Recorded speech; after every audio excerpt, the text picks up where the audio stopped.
Kia ora, welcome back. As promised, here with part 4. So just quickly downloaded the ones from the part 3. Haven't done any editing on those yet. And going to jump straight back into this one with Kyle Morgan. All right, got it. Kyle, what do you need? I'm like, stand by.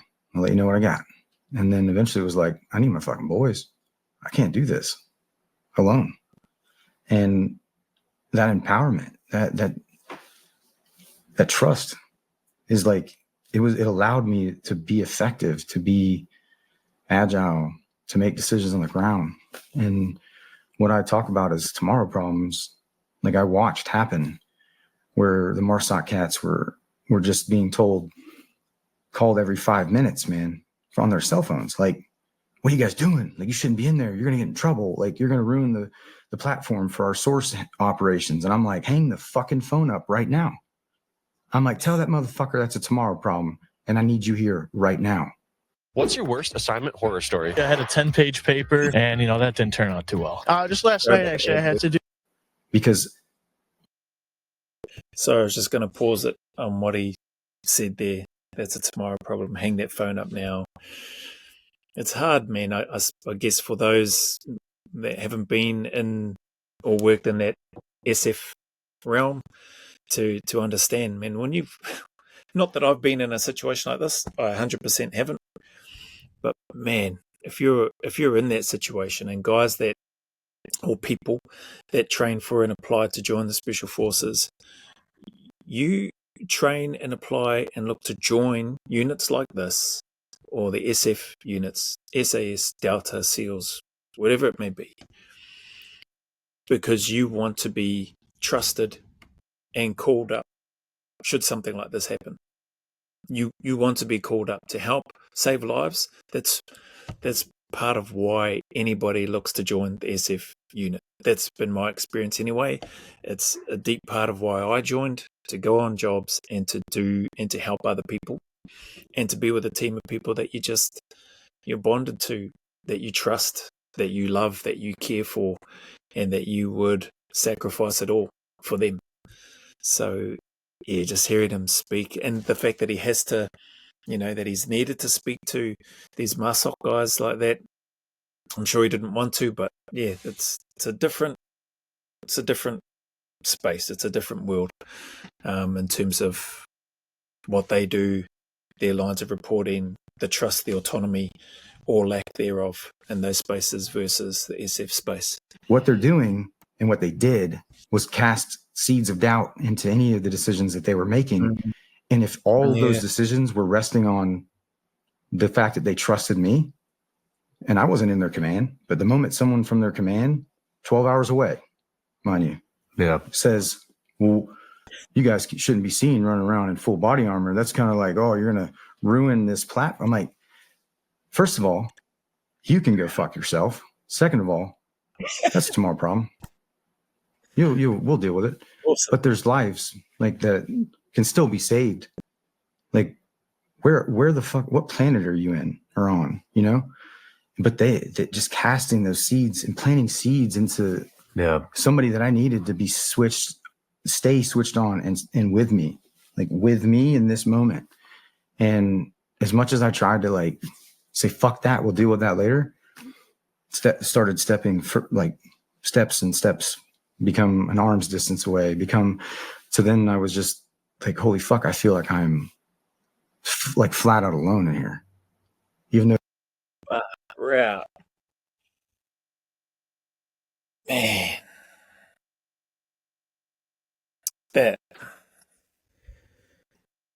that's tough. And I know exactly why he's saying, I need my guys here, I need my team here, because it's got 2 Marsoc guys, and I think he referred to them in one of the other reactions, the earlier reactions, part 2, maybe it was, he referred to them as, ones that he considered to be warriors, and they are. But yeah, this is just what an empty feeling that must have felt for a period of time. I don't know how long it went on for, but that's sad to hear that, they're right beside him, then they start moving steps away, then all of a sudden they're arm's distance away, then all of a sudden in one of the most dangerous periods of time in his life, one of many by the sounds of things with his history. He's feeling alone, and but you've got 2 of your countrymen soldiers there with you, but not with you, if that makes sense. Well, that's what I'm picking up on anyway, in terms of how he's describing it. That's tough, man. Sad to hear. So you're moving with me. You're not where You're not here. You're not with you're too far behind. And then here, check right the fuck out. Now, mind you, I wouldn't have been able to do it in the manner that I did it without them. So it really bothers me that I didn't realize the impression that I was having on so many people by just taking action and looking. They wanted to do these things, but they needed someone like me to just take lead and like form this motley crew of a team, to do something. And I think and the whole team, like the country team, kind of really came together and they were like, well, how do we get accountability of all these people?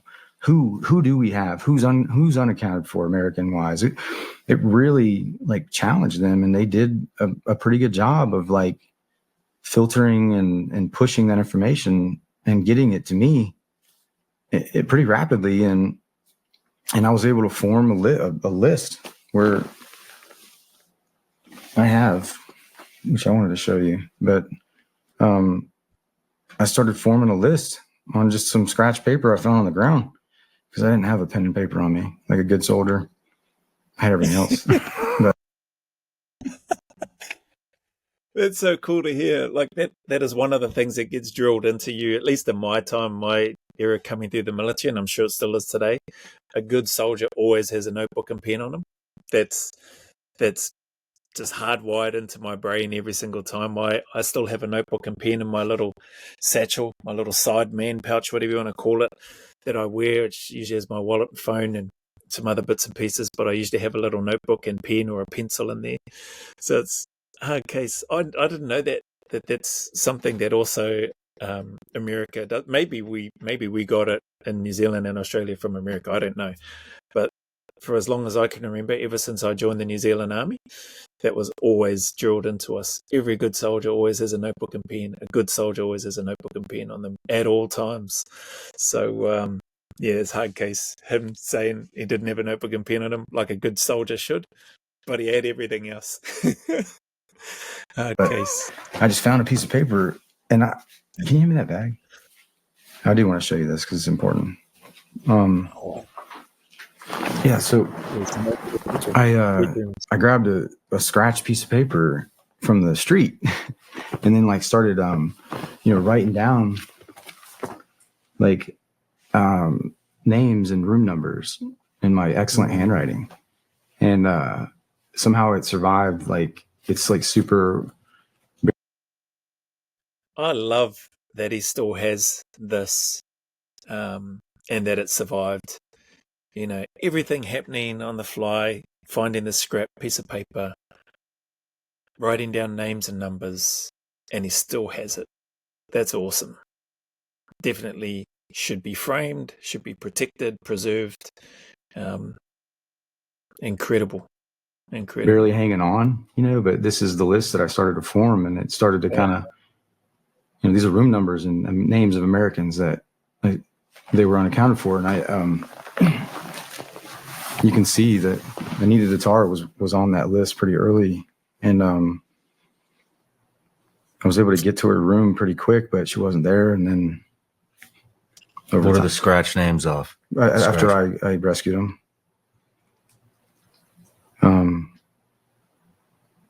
like going to the room and confirming that they are that person. And I think I kicked in like 54 hotel doors, man. No shit. Yeah, it was like,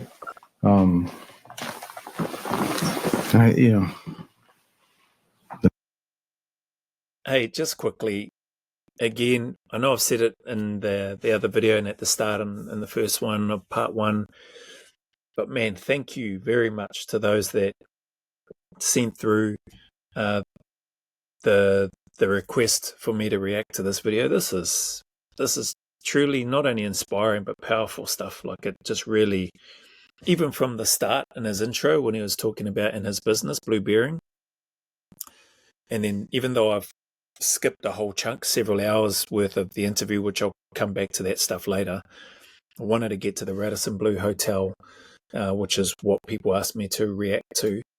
But this is just amazing. Really is incredible. And just thank goodness for people like Kyle Morgan, like the Christian Craigheads, and the other names that I mentioned in the other videos before when I was reacting to this one.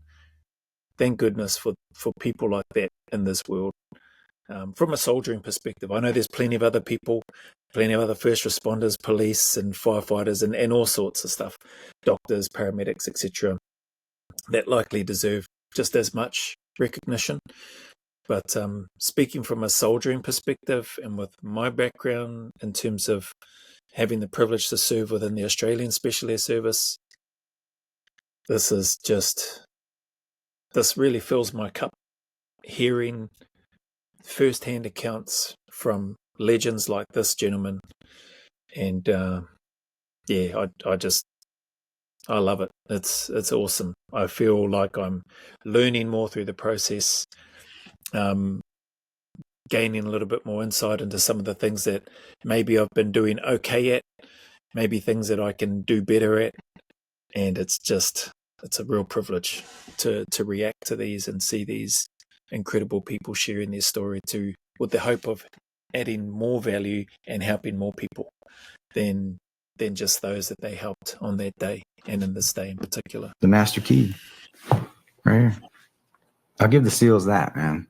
That whole mule kick. That's where it's at. Works. It does. It saves so much energy. And it was like comical watching people trying to, even with breaching tools. I was like, "What are you doing? What is that thing?" The French, when they came, I was like, I'm like, "Step aside, please." I got really tired, but I got a heavy foot, man. I don't know, but plus it's all about, like, you can waste a lot of energy not knowing how to, like, attack a locking mechanism, or what's a breach, right? If you don't know how to defeat the weakest point or the strongest point, or the weakest point that you can defeat, and obtain a breach. Either way. So the list, like, I obviously went and got Terry out of the first room, and then I started getting, the names and room numbers, and I looked at the floor. Now I'm outside the hotel after the first time I went in, and I look at this, and people are like hanging out. They're outside on the balconies, just like, guests. It's great hearing, Kyle. I'm just wondering what this footage is here. If this is footage of the French Special Forces rocking up after, maybe that's what it is. Yeah. In the hotel, I don't know. They could be from whatever countries, but some of them are like tying bed sheets together on, like, the 6th floor. Like, this, my man had like 3 sheets tied together, and he had a good 30-40 feet of just drop before it didn't even touch the ground. And I was like, first of all, don't do that. I'm like hand and arm, because I don't know if you're gonna, like, I said in English, but I don't speak French, and who knows if what languages they understood or spoke. But the pointy, like me saying no, and then having people like relay it. But I'm like, don't do that. For one, that's not going to hold up. And I was like, just barricade yourself in your room and don't answer the door for anyone, period. And we would give them, like, reassurances while I'm like, how the fuck am I going to deal with this? Like, it's a lot. And and I was looking at the room numbers, and, like, the highest floor was on the 7th.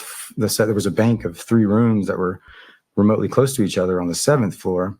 So when I went back in, I was like, all right. I looked at the lower floor that I already cleared, went back the same way, and then it was like, is this?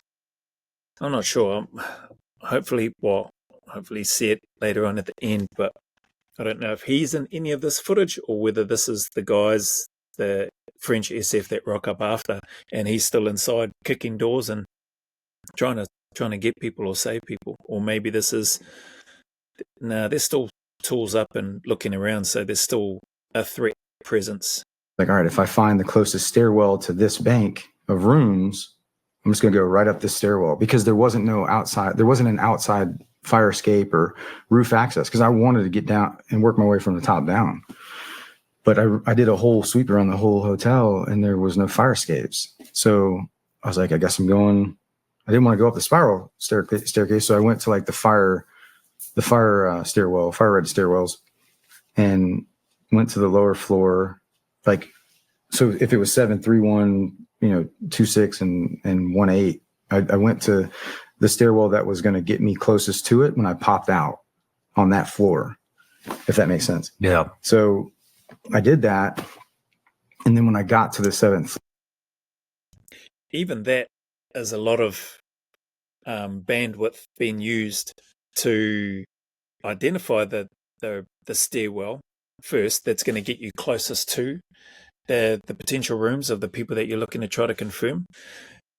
But that level of detail, it's not surprising that he thought that way and incorporated it as part of his planning to try to get to where the potential Americans were as quickly as he could in the most efficient way possible. So but again, it's that little piece of detail that people go, oh, there's a stairwell, I'll take that to get to where I need to get to. Usually there's a couple of different stairwells, and they'll put you in different areas of that particular floor, like you said, either closer to or further away from where you want to get to. So just the thinking, man, the detail in line with all the sensory overload that's happening that he mentioned earlier in the other video is remarkable. I couldn't get in the door from the inside because it was a crash bar, emergency exit. So I didn't have the tool or anything to like pop it from the inside. So I actually went down a couple floors and then went over, and then that led me into this like outside area of the hotel. But to me, I was just still in the hotel. But at that point, I had went around to the backside of it where I went up that stairwell, and this whole wing of the hotel wasn't even on. It was like additions that they made, and it wasn't even on like the emergency exit plan or anything, like, and which I took with me to capture that how fucked up this hotel was. For one, like, this is what you have briefing on the wall here. Like, there's parts of the hotel that aren't even on this, like additions, the whole wings, and just so chaotic. And as I'm going up that other stairwell in between the 3rd and 4th floor is when like I'm about here in the clearance on the stairs, and like running upstairs and then like trying to clear, and then the gunmen are like coming down the stairs and they're on the landing, and then we like lock eyes, and I stare down his muzzle from 5 feet away, like that close. Yeah, he's like right here. And I just go, oh, fuck. But I look through his, like, beyond the muzzle and into his eyes. And I was like, I saw a change in his demeanor. I saw a shift because he was not expecting to see me. Big American flag, panos on my head. He's like, holy shit, without saying it. And this is all like very rapidly. But the next thing through my mind was, well, that's me. I'm fucking dead. And he cracks the first round off, and I black out for a split second. I mean, I got knocked out. Like, I thought I was in heaven or hell. Wow. And I just, like, it's all like a fog and haze, but like, I'm like stumbling down the stairs, and it's like almost like things are moving in slow motion, and I'm like shooting back. Holy. And he shoots like 5 more times, and they all hit like just in this concrete stairwell right around, like pop, pop, pop, like right, like Samuel L. Jackson, man, Pulp Fiction. Wow. And so for me, the divine intervention piece, like, I just couldn't see it for what it was. And I just saw red. And I went running back up the stairs and yelled, and I actually cussed them out, called them a bunch of basic ass bitches. And I don't know where that came from, but I screamed it at the top of my lungs. And then he yells Allah Akbar at me and fucking pops the primer on a grenade. And I hear that. It's very audible. Time delay, pop, like a Russian style grenade, the pineapple looking one. And I've heard it a ton in Afghanistan, and I know, so I was able to yell grenade and get out of the way, relative cover. And that thing just bopped the fucking shit out of me. And somehow I was still, there was moments of blacking out right there for a second, or knocked, like unconsciousness, but then coming back to, and it's just, my teeth were just fucking like loose and dangling, but I was just just holding them in place. Because I was like, I'm the only person that could stop these motherfuckers right now. And when they threw another grenade on me, I was like, fuck. I don't have what I need to deal with, like to deal with this. I can't. They have the position of tactical advantage in this stairwell. And so I just started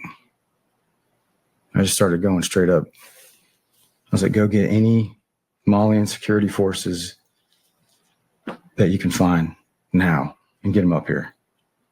And I said that very calmly just now. I was yelling it. And, basically whoever they could muster up there, I was just going up and down the line. Like, this is your fucking country. These motherfuckers are right here. I was just going straight up patent speech on them. Like, right, man. Just that initial contact, the initial locking eyes, seeing the shift and the change in the guy's demeanor to that guy blading off a few rounds towards him blacking out, thinking that he was in heaven or in hell, unsure, a bit dazed, hearing the audible pop of the grenade, him yelling out a bunch of basic ASSBITCHESs. Just everything going on, and you can see his mind, well, not his mind, but you can see him ticking over in his mind the events of that day, which is just horrendous. The grenades coming in, bopping him, and just, teeth, feeling like his teeth are just dangling, just hanging in there, and he is just somehow managing to hold them in, having the wherewithal to get some Malian forces that were there, and then giving them a rev up, a G up speech about what they needed to do and who's in their country and these people invading them. Just far out, man. Amazing. And I was like, you get a fucking shield. They don't speak English. And I'm just like English fucking screaming, and like they're like, we. I'm like, you understand this, And I was just so fucking, for one, I was hurting. And I was using, like, I couldn't stop. So I just used overwhelming violence of action to mask any of the pain I was feeling right in that moment. And this is in hindsight, but I was able to, you take this shield and go over there. And I basically place this dude. I'm like, go over there. And he got to the base of the stairwell, and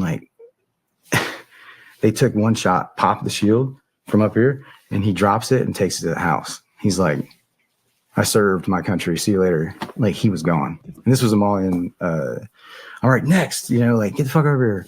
And then this guy shows up with a gas mask on his head and a pistol.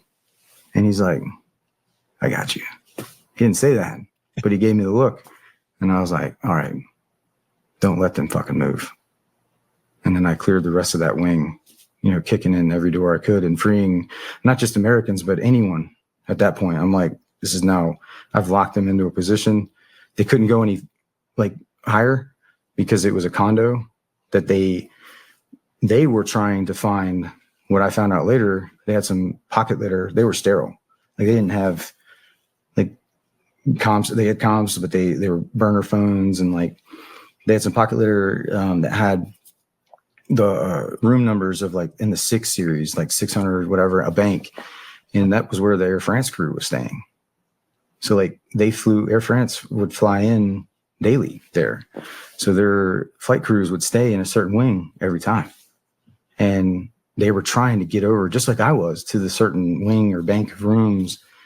And, you know, our paths crossed very early in this process. And they were no longer able to, it went from, you know, killing and making as much of a impact as they wanted to or could, to survival and barricading themselves. And so they didn't kill another innocent person once they met me in that stairwell. It just took them, it took, you know, the rest of the day for me to clear through. That's awesome. From the moment they met him or crossed paths with him, knew that he was there, they weren't able to inflict pain or murder another single person. Wicked.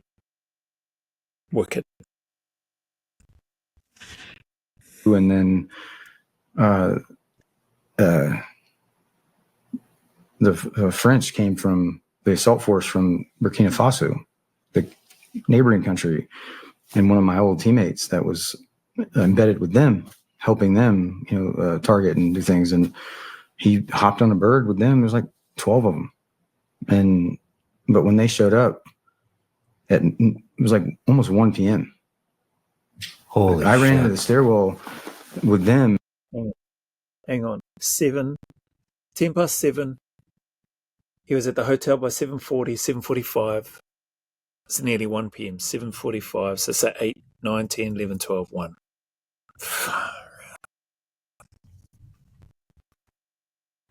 5 hours. 5 hours, bro. 5, 6 hours. Probably longer.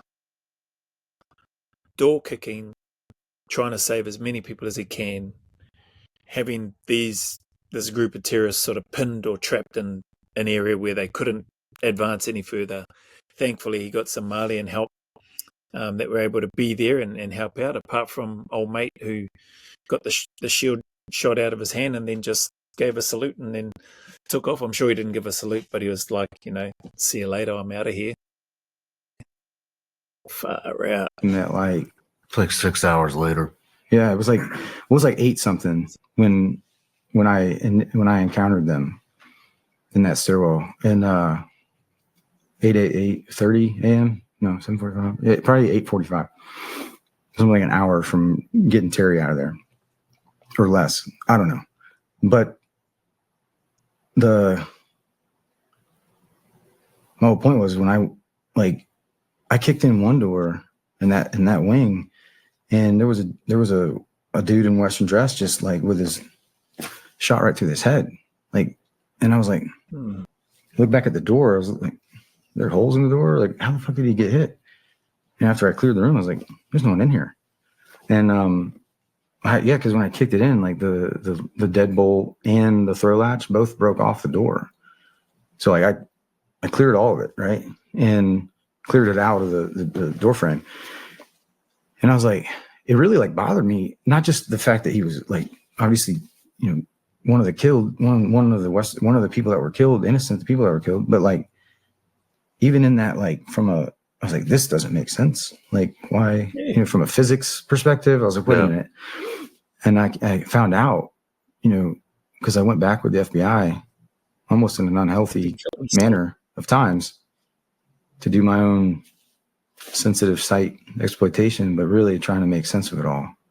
I put a suit on and went back in there like every day for days and days. And I didn't know how many times I'd get a chance to go back in there, if at all. But they were knocking on doors, and then if anyone that would answer their door, they would just like, even just through the people, not people, but the throw latch still engaged, the hotel, right? So it like shuts in itself.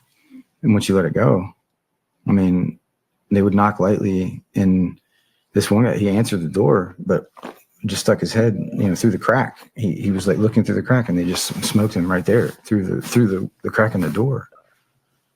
They didn't have a fucking chance, man. Damn. And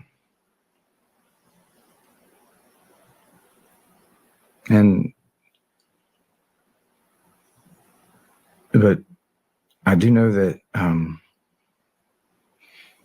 it was the most exposed I've ever felt, like, for a long time. And then when that troop came from the Burkina Faso, like, I bet he's like in the fight essentially on his own for 5, 6, 7 hours, whatever it is.